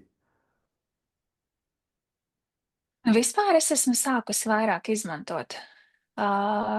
Bet tas varbūt ir vairāk tādiem personīgiem jautājumiem, ko varbūt es vēl neesmu gatava uzdot draugiem. Vienkārši nočekot, ko man atbildēs. Intereses pēc. Un tās atbildes ir labas. Vismaz pagaidām. Jā. Pagaidām palīdz. Signi, tu atkal māji, nē. Nu, man noteikti nē, jo es pārsvarā tas, ko es nemeklēju, tās nav atbildes, tas ir klātbūtne. Un to var iedot tikai īsts cilvēks, nu, vismaz pagaidām. Tā ir vairāk tāda līdzās būšana un tāda emocionāla un enerģētiskā noturēšana, vairāk nekā risinājumi. Īstenībā tos risinājumus pārsvarā mēs paši zinām arī lielāko daļu atbilžu, ja esam kontaktā ar sevi, bet tas ir, jā, vairāk šī klātbūtne. Un vienkārši kāds, kurš pasaka, jā, viņš bija loks vai tur. Ai, nu nē, nu taču rīt viss būs kārtībā. Un viss, tev vairāk nevajag to risinājumu. Vienkārši, jā, es zinu, ka viņš tāds bija. Viss. Un nākamajā dienā jau aizmirsies, un viss ir labi. Nāri, tu pats arī varbūt gribi savu jautājumu atbildēt? Jā, sieva, viennozīmīgi sieva. Tā kā tas ir lielākais atbalsta punkts visur. Un gan jāsaka, žēl, ka es to varbūt pārāk vēl sapratu, un ne tik ātri, bet, nu, kā saka, labāk vēl nekā nekad. Un galvenais, ka šī atziņa ir. Bet man ļoti patika, tā kā jums tie čatiņi, kur izklausās, ka šo te var paņemt arī no dzimuma daļajām pārstāvēm, kur šeit vajag ar puišiem arī biežāk pačatot un padalīties ar kaut kādām problēmām. Tā kā paldies šo tā kā nošpikošu. Jā. Labi, paldies. Es varbūt arī uz šo atbildot. Nu jā, viennozīmīgi otra puse, un tad, ja ir kaut kāda dzīve periods, ka viens, tad baigi ir tāda sajūta, tad, nu, ka ir daudz smagāk. Tad ir pāris draugi, ar kuriem ir tāda pilnīga atklātība par pilnīgi visu. Man ir divi tādi, ar ko nav vispār nekas jāfiltrē, runājoties. Man vēl ļoti atbalstoša ir grupas psihoterapija, gan atbalstoša, gan noderīga. Tad arī vispār grupas, tāpēc tagad izdomāju iesākt vīru grupu, tādu ilgtermiņa grupu. Mums bija tā, kur Signa mēs ar tevi bijām tāda vadītāja grupa, bet tagad vīru grupa. Viena sieviete bija pa daudz. Nē, tas ir pilnīgi cits kaut kas. Tā vīru grupa būs Tas bija pilnīgi joks. cits. Jo mēs jau kādu laiku ar vienu čomu esam organizējuši vīru pasākumus šad tad, un tad būs tā grupa. Bet es vēl gribēju piebilst, ka dažreiz, nu, vismaz man ir, tas izklausīsies varbūt mazohistiski, bet dažreiz ir noderīgi, ka nav vispār nekādas atbalsta personas, un tad es tajā melnajā bedrē nogrimstu. Bet es par cik neko nelietoju, nu, ne alkoholu, neko, un vienīgā mana narkotika ir kafija, tad man tā nomiršana ir tāda mentāli burtiska. Es tur vakarā varu nosēdēt stundu dušā, nu, tādā šausmīgā stāvoklī un aizēju gulēt 9, un tad es no rīta pamostos. Nu, dažreiz tas prasa gan vairākas tādas dienas. Un tad pienāk viens tas rīts, kad viss tas murgs ir aiz muguras. Viņš ir kaut kā pārgājis un ir pilnīgi, tā kā pēc vētras ir skaidrs skats, un ir kaut kāds atveras jauns, pilnīgi apvārsnis. Un tad es tā sevi domāju, ka nu, nomirst tā kaut kāda daļa, kura nu, nekalpo vairs nekam labam. Bet nu, šito, ja ir mājās bērni un sieva, varbūt ir grūti izpildīt, jo nu, tu tur staigā, tu tāds tā kā tāds pūķis. Un to es viens esmu atļauties vairāk to miršanu. Es viņu reāli arī saucu par miršanu. ar to miršanu nodarboties. Bet var arī tā, nu, citreiz tas atbalsts no tiem tuvākajiem ir tieši ļaut tev mirt, nevis mēģināt tur ļaut nemirt vai ne, un vienkārši neaiztikt. Un tu saki, kad iespējams to ir grūti izdarīt. Nu, jā, to ir grūti izdarīt. Un te absolūti no savas pieredzes. Bet to var izdarīt arī tad, ja tev tur bērni un ģimene un saprotoši otra puse. Tev ļauj nomirt tās 3-4 dienas, un lai tu atzimtu un atkal būtu atpakaļ. Kā, Mhm. tas tā kā man liekas, ka vismaz man tas strādā dažreiz. Mm. Nu, labi, mums ir laiks noslēgt. Kā pateicību tiem, kas ir noklausījušies līdz galam, pasakam kādus ceļavārdus, atziņu, esenci apkopojumu vai pēdējo tādu ideju.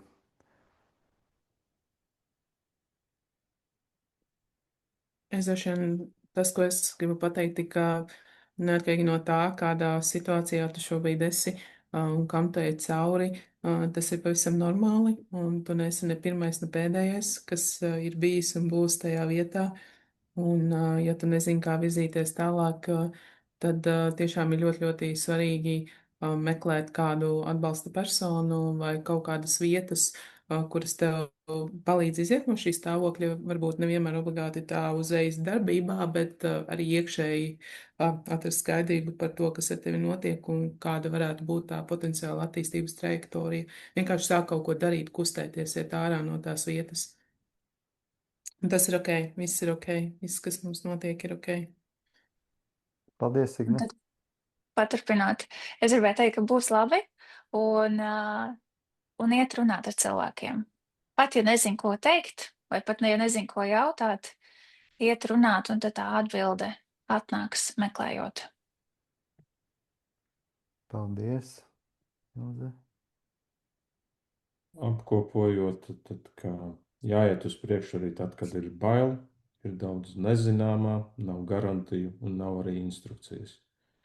Jā, vienkārši iet un darīt, un kaut kas no tā obligāti iznāks ārā. Paldies, Nori! Man atnāca atmiņā Arnolda Švarcnegera autobiogrāfijā viens fragments, kur viņš raksta, ka priekšā ir vīzija. Nu, pat ja nav skaidra vīzija, tad darba ziņā tā vismaz ir vīzija, ka gribu, lai man ir laba dzīve. Nu, tā vīzija ir visiem cilvēkiem.